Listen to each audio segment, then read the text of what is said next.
Tulad nung nakaraan, yung special quiz mong kinananon na ginaya daw ni JD, dyan ako hindi sang-ayon.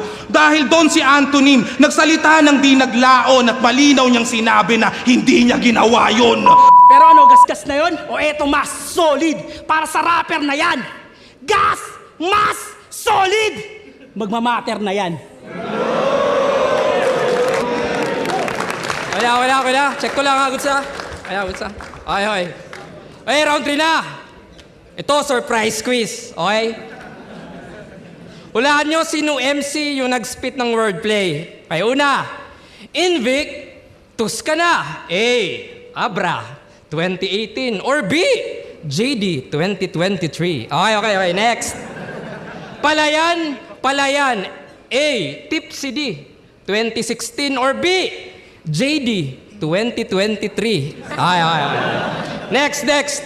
Solid gas magmamatter. A. Antonym, 2021.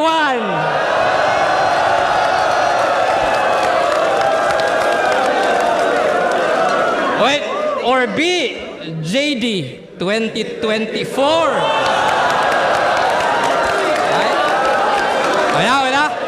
Okay na. Goods na ba lahat? Ang sagot! Ako rin si Antonio Bathan. Ako ang dayla kung bakit nag-rhyme ang Bathan sa hagdan, sa mangmang. Wala lang. Katulad nung kanya, walang sense. Scars! Dayo ka pa. Ang layo na nga ng venue, wala ng TF kahit thank you, tapos talo ka na. Idudugtong ko sana yung konsepto ng space. Kaso wala. I don't need to bring back space para mabura ka. Kaya, hey brother, I will copy his style, I will English in this battle, but don't give battles to weak rappers. And I will continue my round 3 because it matters. Pero kaya kong laruin lahat ng elemento sa battle rap avatar ang kalaban mo. Kaya una, too big. Sounds like too big. Pangalawa, lupa. Pangatlo, hangin. Oo, 4 na elemento ang dapat ineksperto ba't sumaba kay insekto ka lang, boy.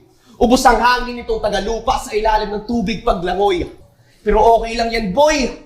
Sunog ka pa rin naman kapag nakalimutan yung apoy.